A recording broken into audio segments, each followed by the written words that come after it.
कई बार कई लोग जो होते हैं वो कहते हैं भाई मंगलवार को मैं टच नहीं करता, मंगलवार को हाथ लगाता। तो उसके दोस्त फिर मंगलवार को शाम को कभी बैठते हैं, दोस्त कहते ले ले ले ले ले, ले थोड़ा। और नहीं भाई, मंगलवार को ना आए हैं, आपने मना किया, मंगलवार को हाथ लगाता। कहते में कोई दोस्त कहता तिथि तारे वार, वार किसके बाद चेंज हो जाते हैं? दोपहर के बाद। अब तो शाम हो रही, लो और कोल्ड ड्रिंक पिला देते हैं उसको, है ना? तो कोल्ड ड्रिंक की बात कर रहा था मत। हाँ। कहीं यूं भाई मंगलवार को मेरा गला खराब हो जाएगा, ऐसी कोई बात हो। अरे हो जाता, कोल्ड ड्रिंक से गला खराब हो जाता, मेरा हो रखा है एक दो बार ऐसे।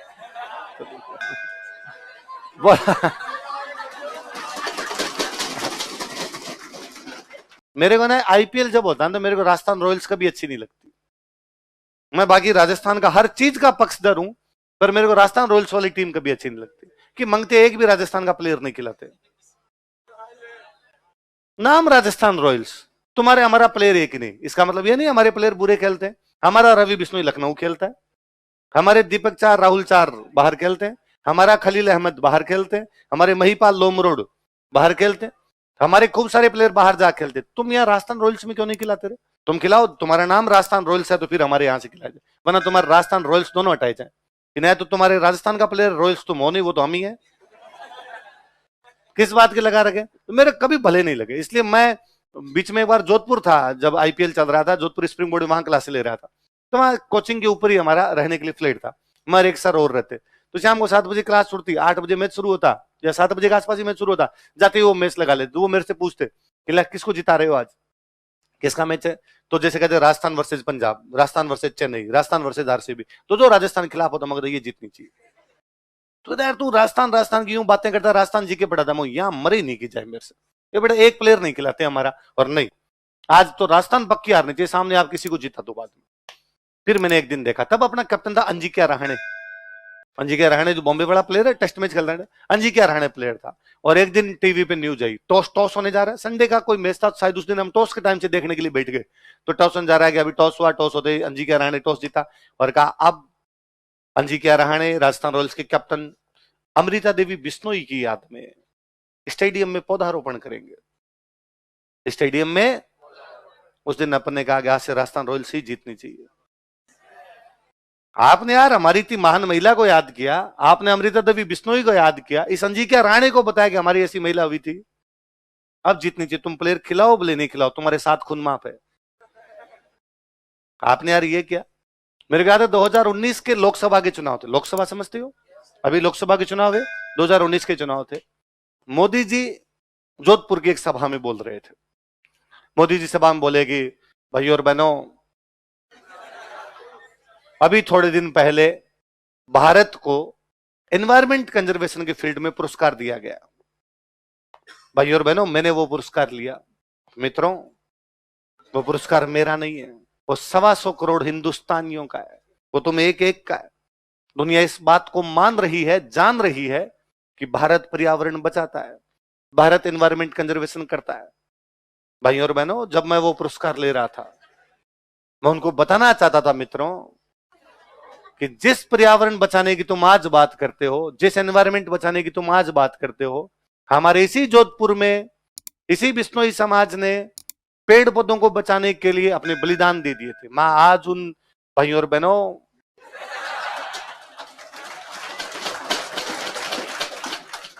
हमारी उस महान मातृशक्ति अमृता देवी बिश्नोई को अपना श्रद्धा सुमन अर्पित करता हूं, उनको याद करता हूं कि उन्होंने हमारे समाज में से एग्जाम्पल सेट किया कि पेड़ों को बचाने के लिए कितने लोग शहीद हो गए थे।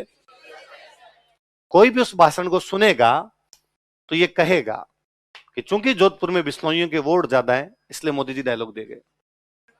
ऐसा है, जहां जाते हैं वहां के महापुरुषों को याद करो ताकि लोग कनेक्शन फील करें। नेता ऐसा ही करता है सब जगह। ये नेताजी यदि पंजाब में बोल रहे होते तो गुरु गोविंद सिंह जी का, गुरु नानक जी का नाम लेते, साउथ में बोल रहे थे। मैं फिर भी उस दिन राजी था कि भारत के प्रधानमंत्री के मुंह से ये नाम निकला। ये पूरे भारत में लाइव चल रहा है, नागालैंड के अंदर बैठा हुआ आदमी भी इसको टीवी पे सुन रहा है, केरला वाला भी टीवी पे सुन रहा है। कोई ना कोई तो गूगल सर्च मारेगा, इस जिस महिला का नाम लिया है कौन, कोई तो देखेगा, कोई तो जानेगा। भारत का प्रधानमंत्री बोल रहा है, सरेआम सभा के अंदर, रैली के अंदर बोल रहा है, किसी बंद कमरे के अंदर नहीं। ये कितनी बड़ी बात है। यदि हम बोलेंगे जो दिखता है बिकता है, हम दिखाएंगे दुनिया को तो दुनिया को पता चलेगा। यदि हम दिखाएंगे नहीं तो दुनिया को भी पता चलेगा। इसलिए चीजों, लोगों को चीजें बतानी, लोगों को दर्शानी चीजें आवश्यक है। और अपनी अच्छी बातों की मार्केटिंग खुद को ही करनी पड़ती है। यदि आप ही खुद में ये कॉन्फिडेंस फील नहीं करते कि अच्छी चीज है, तो मैं सबसे पहले कहता हूं कि स्प्रिंग बोर्ड से बढ़ के कोई भी संस्थान नहीं। मैं ही नहीं कहूंगा, मैं इस बात को फील नहीं करूंगा तो दूसरे को कैसे फील करवा पाऊंगा। मैं खुद ही कहूं कि नहीं भाई स्प्रिंग बोर्ड ठीक है, तो फिर दूसरे वाले को भी ये लगेगा। मैं कहूंगा जब दुनिया में इससे अच्छा संस्थान कोई दूसरा बस, तो अगले को भी मैं उस तरंग पे लेके जाऊंगा, उस फ्रीक्वेंसी पे लेके जाऊंगा।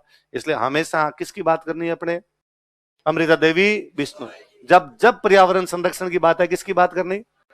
ये बात मैं इसलिए कह रहा हूं, आप लोगों ने नहीं सुना होगा, हमने बड़ा फील किया इस बात को। हम जब छोटे से बड़े हो रहे थे, उन दिनों में जब पर्यावरण की बात आती, हम एक महापुरुष को याद करते, उनका नाम है सुंदरलाल बहुगुणा। क्या नाम है?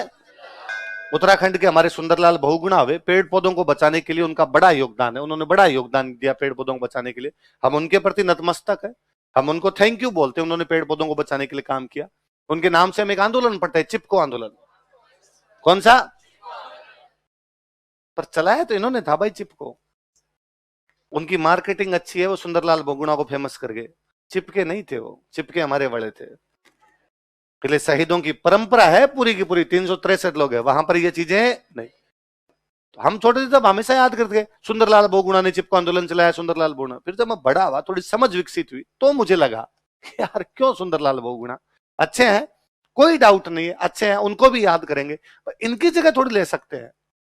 जान थोड़ी दे दी यार पेड़ पौधों के लिए, यहां जान दे गए थे लोग पेड़ पौधों के लिए। मुझे और याद आता है, कई साल पहले की घटना है, गंगानगर साइड में कोई एक एसडीएम साहब थे। उन एसडीएम साहब ने एक दिन कोई ऑफ द रिकॉर्ड ऐसी बात बोल दी कि यार जो 363 लोग थे ना, ये कोई पेड़ों वेड़ों के लिए शहीद नहीं हुए, जमीन की लड़ाई थी यार, उसमें लड़ लिए थे आपस के अंदर। ये बात किसी पत्रकार ने अखबार में छाप दी कि फलाना एसडीएम साहब ने ये कहा। अगले दिन अखबार में मैंने पुनः पढ़ा कि बिश्नोई समाज ने दिया धरना। बिश्नोई समाज ने कहा कि एसडीएम मांगे माफी, वो जो भी अधिकारी थे, एसडीएम मांगे माफी। उन्होंने इस प्रकार की बात कैसे कही? अगले दिन वापस अखबार में आया, बिश्नोई समाज का धरना जारी, जब तक एसडीएम माफी नहीं मांग लेगा तब तक हम धरने से हटने वाले। 5-6 दिन उनका धरना चला, डेली हेडलाइन आती बिश्नोई समाज का धरना, बिश्नोई समाज। फाइनली जो कलेक्टर साहब थे वहां के, वो कलेक्टर साहब आए, और कलेक्टर साहब आए तो उन्होंने लोगों को कहा कि भाई आपका गुस्सा जायज है, आपके आक्रोश को मैं समझता हूं, एसडीएम साहब ने जो भी कहा वो गलत कहा। एक बार आप एसडीएम साहब को 2 मिनट सुन लीजिए, मैं उसके बाद आप जैसे कहोगे वैसे सजा मैं दे दूंगा। कलेक्टर साहब क्या कर सकते हैं? उनको जयपुर भेज सकते हैं, कारण बताओ नोटिस जारी कर सकते हैं, जो भी कार्रवाई की जा सकती है वो तमाम कार्रवाई मैं कर दूंगा। एसडीएम साहब बोले, एसडीएम साहब ने कहा भाई मुझे घटना का पता नहीं था, मैंने गलती से ये बात बोल दी, फिर मैंने जब जाना पढ़ा तो मुझे पता चला कि नहीं ऐसा नहीं हुआ था, वैसा ही हुआ था जैसा है पर्यावरण संरक्षण के क्षेत्र में। जो भी इस प्रकार की बात बोली, मेरे से गलती भी है, मैं सजा भुगतने के लिए तैयार हूं, पर मैं खुद भी प्रायश्चित करना चाहता हूं, कन्फेंस करना चाहता हूं इस बात को। और मैं आज एसडीएम कार्यालय में 363 पौधे लगाना चाहता हूं। कितने पौधे? उन शहीदों के सम्मान। आप भी आना चाहें, इनवाइट है, आमंत्रित है। फिर कलेक्टर साहब आए वापस, कलेक्टर साहब ने कहा भाई ये मुहिम है इनकी, ये बात पर फील कर रहे हैं, उसको गलत बोला था, माफी मांग रहे हैं, अब आप बता दो, आप चाहो तो इनको माफ कर दिया जाए, आप चाहो तो इनको सजा दी जाए। लोगों तमाम लोगों का साहब माफ कर दो। व्यक्ति गलती करता है, गलती हो जाती है, यदि उसने गलती कर दी तो उसको क्या कर दिया जाना चाहिए? माफ कर दिया जाना। तो कोई सजा इनको दी नहीं जानी चाहिए, हम भी शाम को जाएंगे। उस दिन 2 चीजें समझ में मेरे, एक तो ये समझ में आया कि यार अधिकारी क्रिएटिव थे, वो चाहते तो इस प्रकार जनता के बीच में आने की आवश्यकता नहीं थी, एसडीएम से बात करवाने की आवश्यकता नहीं थी, फटाफटी कारण बताओ नोटिस जारी कर दे, भाई जाओ जयपुर जाओ, जवाब दो सरकार को, इस प्रकार की बात कैसे करी, इधर उधर पोस्टिंग कर देते, ट्रांसफर कर देते, खूब सारी कार्रवाइयां होती, कार्रवाई कर देते। पर 2 प्रकार के सॉल्यूशन हो सकते हैं। एक सॉल्यूशन हो सकता है जिसमें कुछ क्रिएट होता हो, एक हो सकता है इसमें कुछ डिस्ट्रक्टिव होता हो। उन्होंने पहले वाला चुना, क्रिएटिव किया, इस बहाने पेड़ पौधे तो लगे। उन्होंने कहा आपसे मैं आगे जहां कहीं भी रहूंगा तब भाद्रपद शुक्ल दशमी को पेड़ पौधे लगाऊंगा।